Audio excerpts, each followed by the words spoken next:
this video this week we are talking about Lot's daughter and Rebekah. I'd like to introduce you to Sarah Westcott, who has been brave enough to agree to do this video discussion.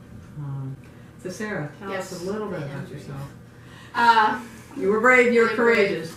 My name is Sarah Westcott. I moved to Annapolis and came to St. Margaret's about a year and a half ago. And I am happy to help facilitate these weekly discussions now every Thursday morning. Good.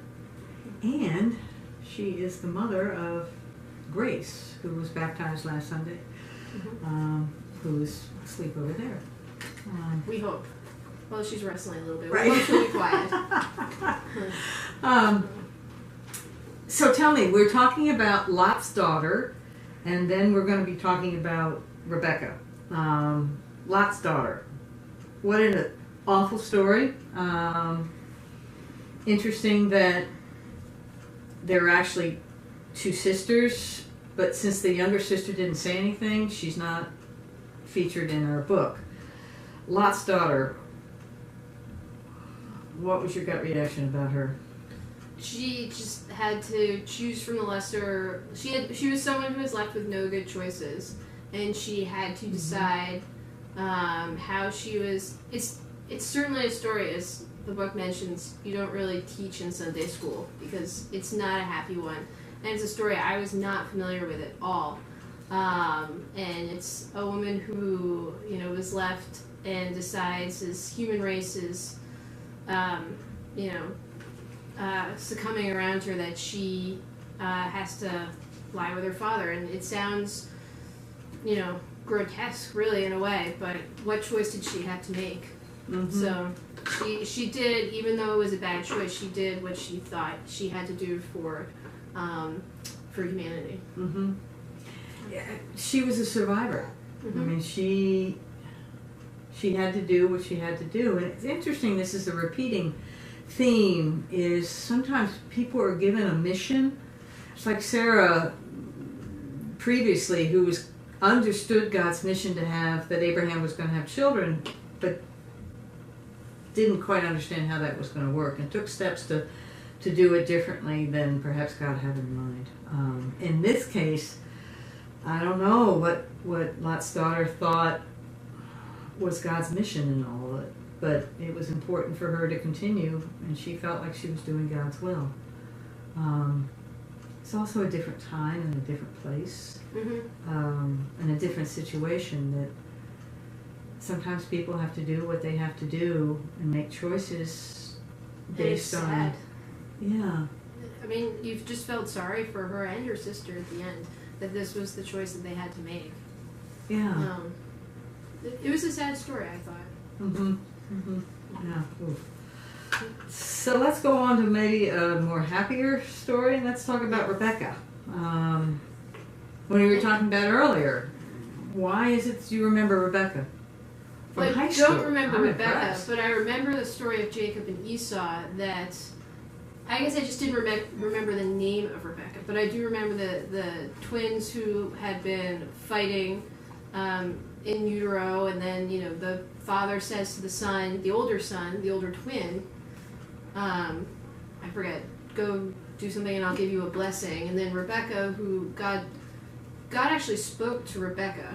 I don't think there are many, from what I've read in the book, there aren't many conversations that God has with women. So I think this was unique, and God actually spoke to Rebekah saying, your first son will, I don't know, it was something like, is inferior in some way, shape, or form to your younger son, and she remembered that. And so when,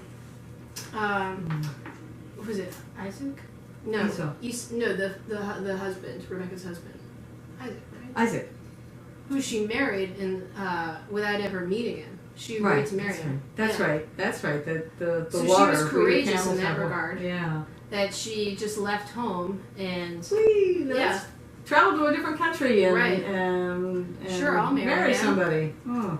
And then God speaks to her, and then she, acts on his wish to her, and tricks her husband Isaac into blessing the second son. and he's so angry that, or the older twin is so angry that, who's the second son? Jacob has to be sent away. So her second son, who she loved, she sacrificed her, never seeing him so that he could have the blessing. Yeah, I don't.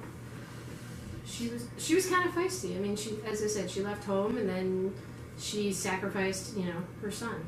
Yeah, well, she gave her son up, really. I guess. I don't understand, and I don't know how this story sort of evolved. How clearly it is a story of a mother favoring one over the other child. As the mother of two now, you know how difficult it is. I mean, to treat them both equally, or anyway, to me, I always felt sorry for Esau. Here's this lumpkin who seems to. And he didn't do anything. No. He wasn't bad in any way. He was just the firstborn, and just by minutes. Yeah, I know, and yet he loses out on the blessing. He loses out on a lot. No wonder he was angry. But I guess that's the way sometimes these stories go. I think that what I'm learning about the stories about the women we've covered so far is their phenomenal resilience and will to survive.